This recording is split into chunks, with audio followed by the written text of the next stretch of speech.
السلام علیکم ورحمۃ اللہ وبرکاتہ۔ حضرت آپ امید ہے خیر عافیت سے ہوں گے۔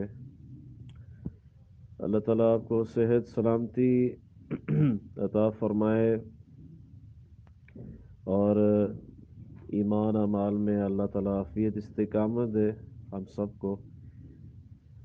تو یہ مفتی تقی عثمانی صاحب حافظہ اللہ تعالیٰ کا یہ جواب دینا، جیسے کہ آپ ہی وسیلہ واسطہ بنے ہیں، مولانا مزمل صاحب آپ ان کے شاگرد ہیں، تو مفتی تقی عثمانی صاحب سے جو المحند علی المفند پر بات ہوئی، تو میں یقین مانے اس دن جو 2 راتیں پہلے میری ان سے جو فون پہ بات ہوئی آپ نے کروائی، تو بہت خوشی ہوئی کہ میں اپنے یوٹیوب چینل پر بتا رہا تھا سب کو سوشل میڈیا پہ کہ المحند الفند پر، جیسا کہ علماء دیوبند کی یہ عقائد کی کتاب ہے، تو وہ یہ باور کراتے ہیں کہ ہمارے عقائد قرآن و سنت کے مطابق ہیں، مگر جب تحقیق کی تو مفتی تقی صاحب حافظہ اللہ تعالیٰ نے حق بیان کیا۔ اس حق کوئی پر میں ان کو اپریشیٹ کرتا ہوں کہ جب آپ بھی آن لائن تھے، اس کانفرنس کال میں تھے، کہ جب میں نے حضرت مفتی تقی صاحب حافظہ اللہ تعالی سے یہ عرض کیا، سوال کیا کہ المحند الفند کے عقائد میں جو عقیدہ ہے کہ نبی پاک صلی اللہ تعالی علیہ وآلہ وسلم کے جسم اطہر کے ساتھ جو مٹی مس کری عرش و کعبہ سے افضل ہے، تو کوئی قرآن کی آیت یعنی کہ نصوص سے، نص سے ثابت ہو یا حدیث صحیحہ سے، تو مفتی تقی صاحب نے حق بیان فرمایا کہ بیٹے یہ قرآن سنت میں تو نہیں ہے، یہ ہمارے بزرگوں کی، ہمارے جو علماء دیوبند کی یہ تحقیق ہے۔ تو انہوں نے خود فرمایا کہ یہ قرآن اور حدیث صحیحہ میں نہیں ہے۔ تو میں اس پر یہی گزارش کروں گا دیوبندیوں کی عوام سے اور علماء سے کہ خدا را اپنے اس عقیدے سے رجوع کریں، کیونکہ مفتی تقی صاحب دیوبند کے علماء کے نزدیک انتھنٹک اور بڑے اعلی مفتی ہیں۔ ایون کہ جب میں نے ان سے بات کی مولانا طارق جمیل صاحب حافظہ اللہ تعالیٰ کی، تو انہوں نے کہا وہ ہمارے محسن ہیں، تو میں کہا مفتی صاحب وہ بھی آپ کے بارے میں فرماتے ہیں کہ مفتی تقی صاحب ہمارا سرمایہ ہیں، تو فرمانے لگے کہ بیٹے وہ تو ان کا حسن ظن ہے۔ تو باقی بہت خوشی ہوئی اس پر، تو میں دیوبندی عوام سے گزارش کروں گا کہ گزارا، جیسے کہ آج بھی ایک مشہور مبلغ ہیں، نوجوان ہیں لاہور کے، ان سے بھی بات ہوئی، تو وہ بھی کہہ رہے تھے کہ المحنت کے قائد کے بارے میں ہمیں شناسائی نہیں ہے، ہم ناشنا ہیں، ہمیں نہیں پتہ ہے، تو وہ اٹمین کے دیوبندی نہیں ہیں۔ تو میں یہی گزارش کر رہا ہوں کہ ہم دیوبندیت کے چولے سے، بریلویت کے چولے سے نکلیں۔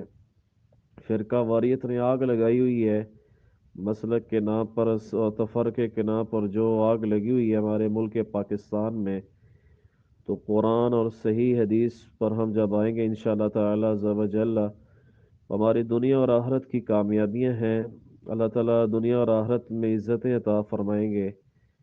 آمین، میرا ایمان ہے انشاءاللہ تعالی۔ مولانا مزمل صاحب آپ کو اللہ بہت جزائے خیر عطا فرمائے، آپ نے یہ تعاون فرمایا، کیونکہ چونکہ واٹس ایپ پہ ہوتی نہیں ہے ریکارڈنگ، نہیں تو میں اس کو ضرور شیئر کرتا، مگر آپ بھی اس پہ تھوڑا سا گلا پھر کرتے ظاہر ہے، تو میں آپ کو بھی دعوت دیتا ہوں کہ آپ رجوع کریں، اعلانیہ رجوع کریں گے تو خوشی ہوگی انشاءاللہ تعالی۔ جیسا کہ آپ اپنے بڑوں کے بارے میں جو کہ آپ کے علماء دیوبند ہیں،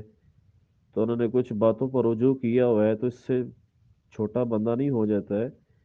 عالم تو وہی ہوتے ہیں، انما یخشى اللہ من عبادہ العلماء، علماء وہ ہیں جو اللہ سے ڈرنے والے ہوتے ہیں، جو اللہ کے احکامات، جناب رسول اللہ صلی اللہ تعالی علیہ وسلم کے مبارک طریق سبیل پر چلنے والے ہوتے ہیں اور اس کی دعوت دیتے ہیں۔ تو میں کوئی ذاتیات پر یہ کام نہیں کر رہا، جو پچھلے ریکارڈنگز میں نے کی تھیں آڈیو، اور اپنی عوام کو بتایا، جو آپ کے مولانا منظور مینگل صاحب ہیں، حنیف جلندری، خاص طور پر حنیف جلندری صاحب ہیں، تو وہ اس پر جواب دلیل نہیں دے سکے ہیں۔ تو کوئی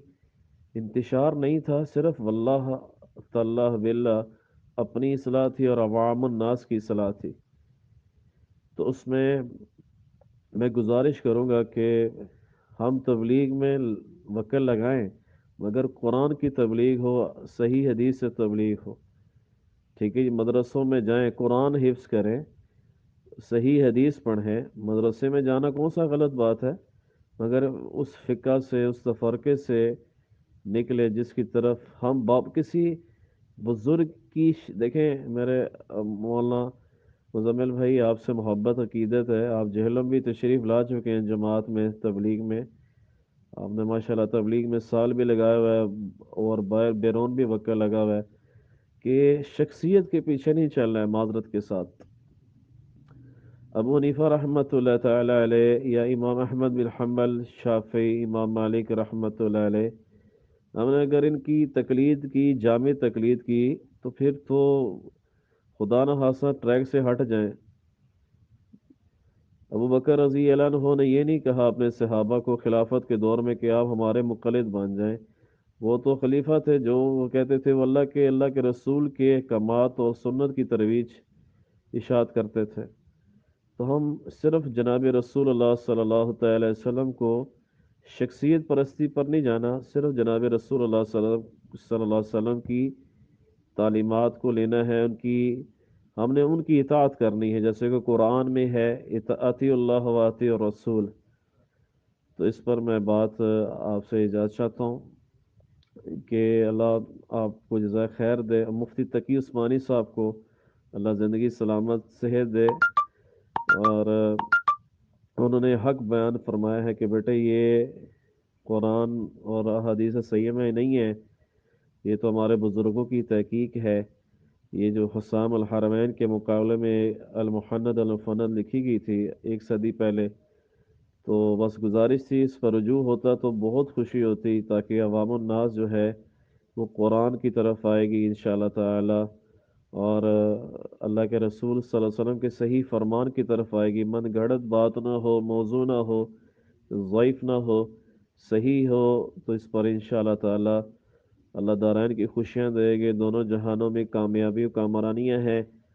اللہ تعالیٰ میں حق بات کہنے کی توفیق دے، تبلیغ کے لیے قبول فرمائے، اور تبلیغ میں جا کر ہم اللہ کا کلام پڑھیں، لوگوں کو اللہ کا کلام پڑھائیں، تلاوت کریں قرآن پاک کی، جیسے کہ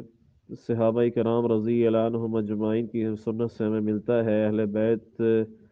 اعظام کی ہمیں سنت سے ملتا ہے، اور احادیث صحیحہ سے بات کریں تو انشاءاللہ، کیونکہ صحیح حدیث سے بات کریں گے تو اس میں ہدایت چھپی ہوئی ہے، اور اس میں ہی کامیابیاں ہیں۔ اللہ تعالیٰ ہم سب کو عمل کرنے کی توفیق دے۔ تو انشاءاللہ میرا ارادہ جب بھی کراچی آنا ہوا تو دارالعلوم کراچی مفتی تقی صاحب بھی فرما رہے تھے کہ بیٹے آپ آؤ، ملاقات ہوگی انشاءاللہ، تو میں چاہوں گا میری آپ سے ملاقات ہو۔